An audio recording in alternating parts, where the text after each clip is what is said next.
South Korea is baking under a heatwave today with daytime temperatures hitting 35 degrees Celsius, including in the capital, causing related illness for hundreds of people across the country. But rain is in store for as early as tomorrow. As the International Atomic Energy Agency is set to unveil its report on the Fukushima wastewater as early as Tuesday, the Korean government has reaffirmed its stance on no seafood imports from that area until the public feels safe. Hundreds were arrested in France over the weekend as violent protests have continued for days over a police shooting of a teenager. Unrest is now also being seen in Switzerland and Belgium. It's July 3rd, 2023. This is News Center. Good evening. Thank you for joining us. I'm Yoon Jung-min. Extreme weather conditions affected the country today with rather early heat summer wave. Heat has caused more than 200 people being sent to emergency rooms in recent weeks. Monsoon rain is set to follow tomorrow. Our Moon Hae-ryun leads our coverage tonight. South Korea began the new week with the hottest day of the year so far. Temperatures soared to 33 to 35 degrees Celsius on Monday, with the capital recording over 35 degrees in some areas around midday. The Korea Meteorological Administration issued a heatwave warning for 6 different regions, from Gyeonggi-do province in the north to Gyeongsang-do provinces in the south. A heatwave advisory was issued in Seoul along with all major cities, the second time an advisory has been issued for the capital this year. A heatwave warning is issued when feels like temperatures hit 35 degrees or higher, while an advisory is issued at 33 degrees. A spokesperson at the KMA remarked that an early heatwave is something that has been observed fairly frequently in the past few years. When the weather meets certain wind conditions, there are times when the temperature rises a lot even in July, so a heat wave warning is issued from time to time. According to the Korea Disease Control and Prevention Agency, between May and last Saturday, the heat wave has led to 245 people being admitted to emergency rooms. Livestock are also suffering. Nearly 3,000 chickens died at a farm in Gyeonggi-do province. Coupled with the heavy rain which claimed the lives of 2 people last week, the entire nation is suffering from extreme weather conditions. Heavy rain is due to hit the country on Tuesday, with western regions predicted to be the most heavily affected. The blanket of rain will be covering Jeju and Jeollanam-do province first, before moving on to the western regions of Jeollabuk-do province, the Chungcheong-do provinces and Seoul. More than 50 millimeters is expected for these regions, with some areas forecasted to have more than 150. Data from the KMA shows that an average of 163.9 millimeters was recorded last week across the country. This is more than 2.4 times the usual amount recorded during this period in other years. While the rain is expected to offer a brief respite from the heat, the weather agency advises people to take shelter and be careful using transport because of the heavy rain and fog reducing visibility. Moon Hae-ryun, Arirang News. President Yoon's recent reshuffling of senior government officials is expected to trigger further changes across the system, with more personnel resigning or being replaced after a dozen new vice ministers took office on Monday morning. Our top office correspondent Oh Soo-young has more on what this means. A ripple of change is moving through the South Korean government as the Yoon Suk-yeol administration's first major cabinet overhaul takes effect. The president on Monday instated 12 vice ministers across 11 ministries, spanning foreign affairs, unification, transport, environment and culture, among others, along with a new anti-corruption commissioner and a human resources institute chief. That's more than half of the country's 19 ministries involved in the cabinet shake-up, with 5 of the new vice ministers coming straight from the presidential office. But another tide is predicted to come, with senior civil servants bracing for more sweeping changes across the board. Local media reported Monday that incumbent deputy minister level staff, who are usually promoted to vice minister, are preparing to step down. Already, according to Channel A, the Environment Ministry's highest-ranking officials have submitted their resignations. This comes amid rumours that the weak performance and ideological differences in certain ministries have failed to impress the president. And probably many are sitting on their hands, either because they are appointed by the previous president or or likely there's some level of a complacence and apathy setting among the public officials. From that background, I think he wants to send a strong message that, either fall in and shake your legs or you will be pushed aside. Yoon's office, though, says the resignations were not made under top-level orders. The president has, however, asked his appointees to fight corruption and interest groups that harm public interest and foster a system based on fairness that can execute major policy changes. Yoon's policy drives include labour reform, reviving the nuclear power industry, which the previous government rolled back domestically, and a vastly different approach to inter-Korean and foreign affairs. In line with his no-nonsense stance on Pyongyang's nuclear threat and human rights violations, Yoon named a new unification minister, Kim Yong-ho, stressing that the ministry's role must change. The president said that until now, the unification ministry has been acting like a supportive body for North Korea, but it shouldn't be this way. The unification we must pursue is one in which all residents of the two Koreas can live better and more humanly. A ministerial appointment requires parliamentary approval following a hearing where Kim is likely to face tough questions from the opposition party. 오수영, Arirang News. President Yoon says he is pushing for diversity within education, and government-run childcare services should be focused on learning rather than a mere welfare program. This as he visited an all-day care-providing elementary school on Monday in the city of Suwon. It's a test policy that provides after-school programs until 8 p.m. to help working parents. There, the president met with children, parents, and faculty members, during which he discussed how to further improve the system before it kicks off nationwide.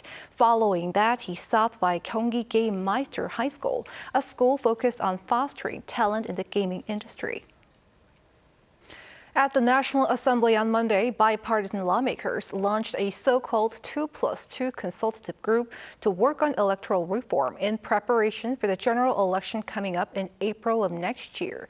It consists of a chief deputy floor leader and an administrative member from the Special Committee on Political Reform from both the ruling People Power Party and the main opposition Democratic Party. They are the PPP's Lee Young-soo and Kim Sung-hoon and the DP's Song Ki-hyun and Kim Yong-bae. The National Assembly Speaker Kim Jin-pyo says he expects this will speed up finalizing electoral districts by at least 4 or 5 months if agreements on election laws are made by mid-July. With the IAEA's report on the safety of wastewater from Fukushima set to be released on Tuesday, the Korean government says it will decide its stance on the issue based on the report and its own investigation, having reaffirmed its earlier stance on the seafood import ban. Our Kim Mo-gyun reports. One of the biggest challenges for Japan in releasing the wastewater from the destroyed Fukushima nuclear power plant will be decided on Tuesday. The International Atomic Energy Agency is set to hand over its comprehensive report on the scientific verification of the wastewater to the Japanese government. Local reports say IAEA Chief Rafael Grossi will arrive in Tokyo himself on Tuesday to deliver his agency's final report to Prime Minister Fumio Kishida. The two are set to give a press briefing afterward. The IAEA is widely expected to give Japan the green light, considering that its previous reports found the country's measurement of the treated water to be accurate and precise.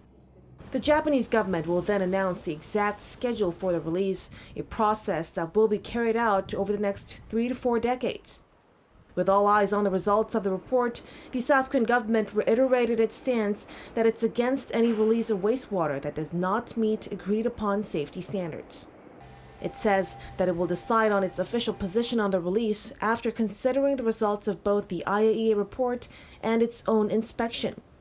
Regarding speculation that the IAEA report will lead to the resumption of seafood imports from Fukushima, Seoul's Office for Government Policy Coordination reassured citizens that the wastewater release and the seafood import ban were completely different issues. Concerns on the safety of the wastewater to be discharged are not only a problem for South Korea. Neighboring countries, including China and Russia, sharply oppose the idea, saying that the Pacific Ocean was not a sewer to empty wastewater into. Hong Kong and Macau are also known to be considering embargoes on imports of goods from the area. Meanwhile, the latest survey by JNN on some 2,500 people suggests that Japanese residents also seem to be divided over the issue, with 45% of the population for the discharge and 40% against it. Kim Mo-kyan, Arirang News.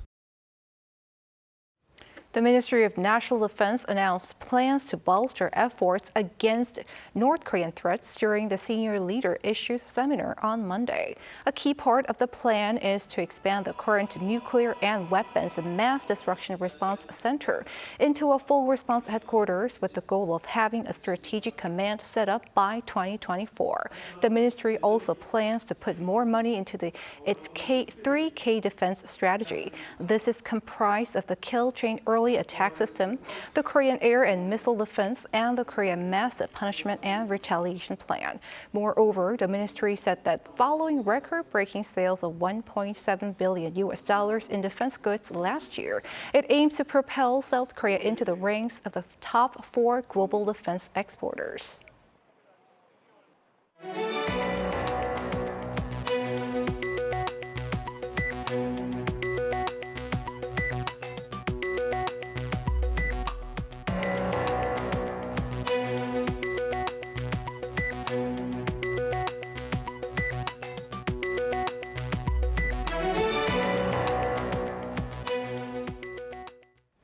South Koreans have been spending more on travel and transportation amid COVID-19 being downgraded to an endemic, and a lot of this has been done online, especially for the month of May. Monthly data released by Statistics Korea on Monday showed that online consumption for travel and transportation during May surpassed 2 trillion won, or around $1.6 billion for the first time. This was up over 40% compared to a year ago.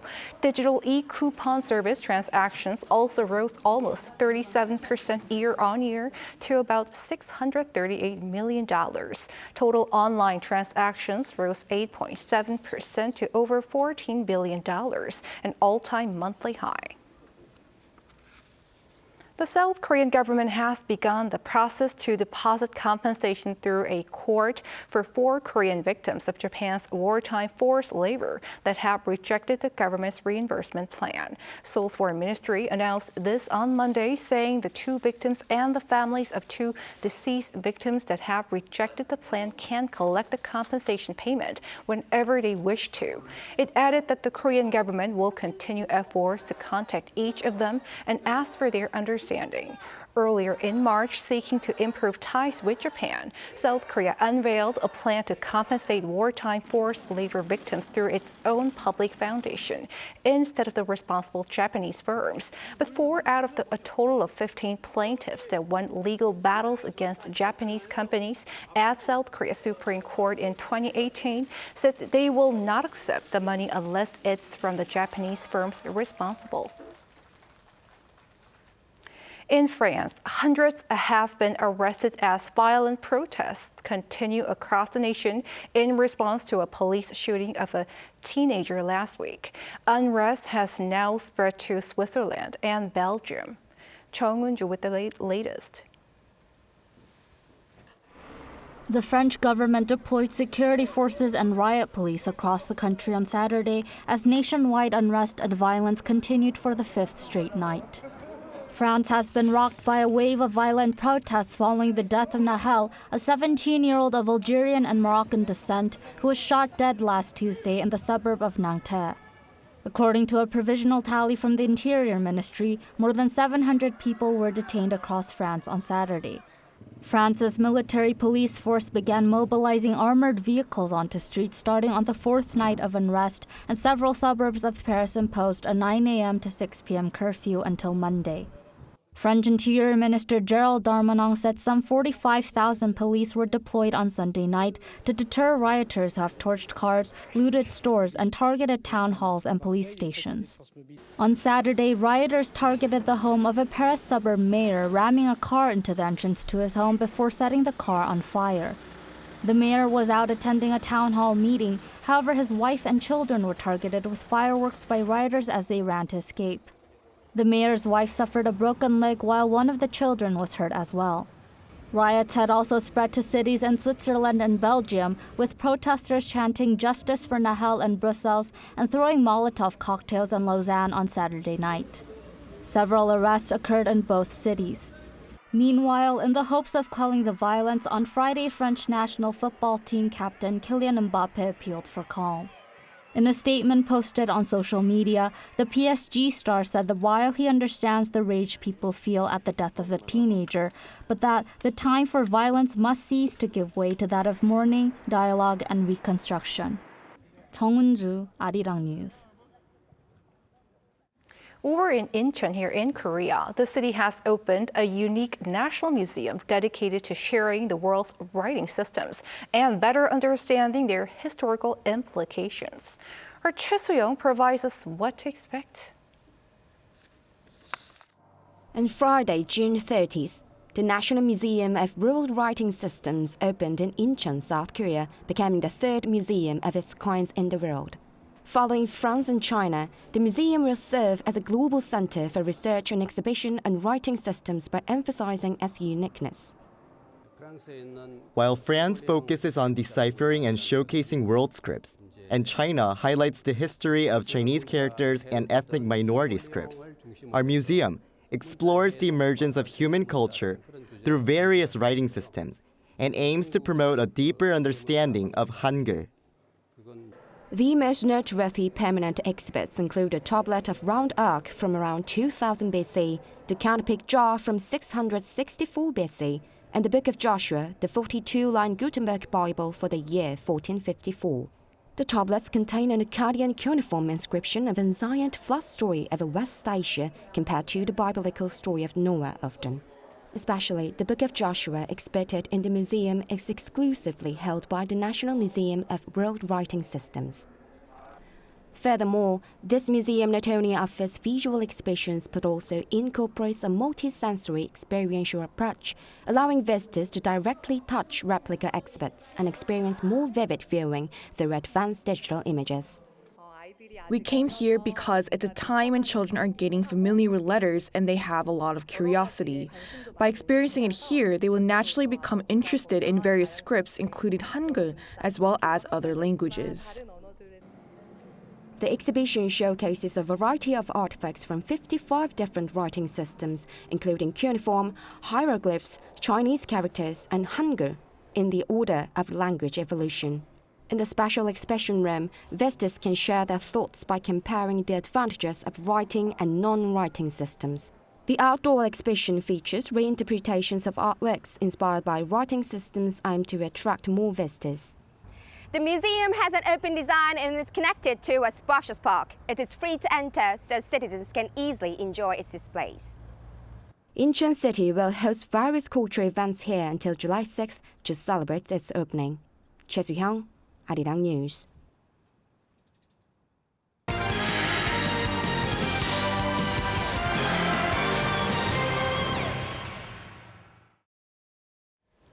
It is time now to take a look at what's been happening in the world of sports. Joining us in the studio is our sports editor, Paul Nee. Hi, Paul. Hello there. Let's start with baseball and MLB. Double figures in home runs now for Kim Ha-sung. What can you tell us about that? Yes, well, it's the second season in a row now for him, and in fact, he's only the 5th South Korean player to do that. But Kim Ha-sung's 10th home run of the current season came on Sunday in a 4-3 loss for the San Diego Padres to the Cincinnati Reds. It was a line drive homer too, meaning Kim's hit flew fast and straight through the air. At the top of the 8th inning, the ball left his bat at 19 degrees and was able to halve the deficit to 2-1. It was his 5th home run in his last 10 games, and he is one of just 19 players to have 10 home runs and 10 steals this season. The series, though, ended 2-1 to the Reds. But up next for Kim and the Padres is the Angels on Tuesday at 10:40 a.m. Korea time. And sticking with the MLB, I understand there's some injury news for some South Korean players. Yes, there is. First of all, Bae Ji-hwan of the Pittsburgh Pirates has been placed on the 10-day injured list. He has a sprained ankle, an injury picked up on Sunday whilst diving on a ground ball in a 6-3 defeat to the Milwaukee Brewers. The injury means he won't return until after the All-Star break, as the mid-season break lasts until July 13th. It's Bae's first season in MLB. He has 2 home runs, 19 RBIs and has the most steals at the club with 20. Meanwhile, Ryu Hyun-jin is expected to play a minor league game this Tuesday as the Toronto Blue Jays star steps up his recovery from elbow surgery. Ryu has been out since June last year and is reportedly targeting a return after the All-Star break. And moving on to football, South Korea's under-17 men's team came ever so close to winning the Asian Cup in Thailand. Yes, they did indeed. They made it all the way through to the final but lost 3-0 to Japan on Sunday. South Korea was left with a mountain to climb late in the first half when defender Ko Jong-hyun was sent off in the 44th minute for his second bookable offence. Japan took the lead from the resulting free kick before then adding 2 more goals in the second half. With its latest triumph, Japan has now won a record 4 under-17 Asian Cups. But for Korea, the runner-up finish means they do at least qualify for the under-17 World Cup this winter in Indonesia. And finally, there was supposed to be a handful of European teams coming to South Korea this summer for pre-season friendlies, but some had to cancel. What happened? Well, Wolverhampton Wanderers and AS Roma have cancelled their plans. Wolves, of course, have Hwang Hee-chan on their books and were supposed to play Celtic, who have Oh Hyun-kyu on theirs. Roma were supposed to play against K-League team Incheon United, but they too have pulled out. Wolves said the decision was made after weeks of delays by the promoters and tickets not yet on sale. Celtic, though, who are heading to Japan this summer, are said to be looking for a replacement team to play. Separately, the Kupang Play Series does return this summer. Team K-League, a team made up of K-League All-Stars, will take on Spanish giants Atletico Madrid on Thursday, the 27th of July at Seoul World Cup Stadium. Then, on the following Saturday, English and European champions Manchester City will face Atletico. Both games sold out within a matter of hours. Last year, of course, Tottenham and Son Heung-min were parts of the Kupang Play Series. All right, Paul, thanks for the roundup. We'll see you next week. Thank you. See you.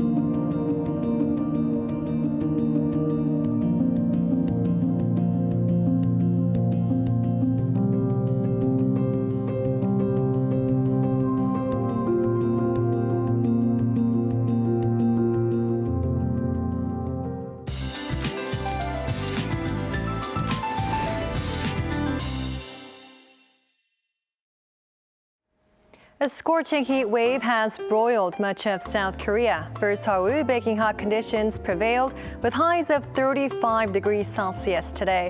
For tomorrow, sweltering conditions will continue, but the extreme heat will ease off a tad with the help of nationwide rain.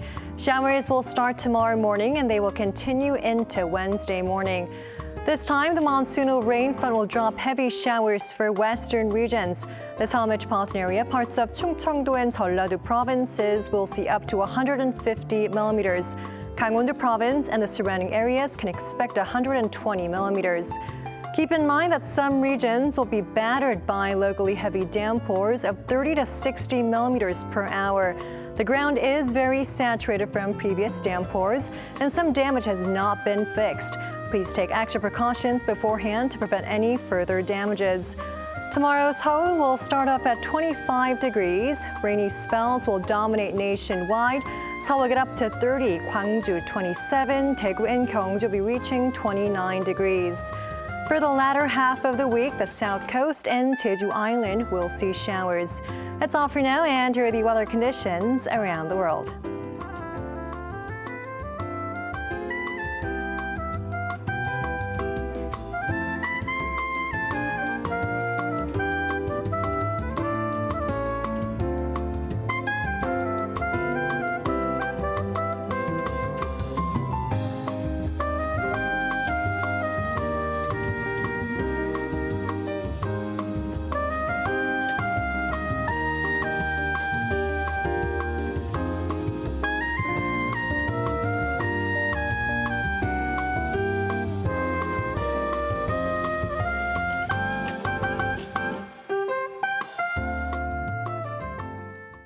That is News Center for tonight. Thank you for watching. A panel session coming up.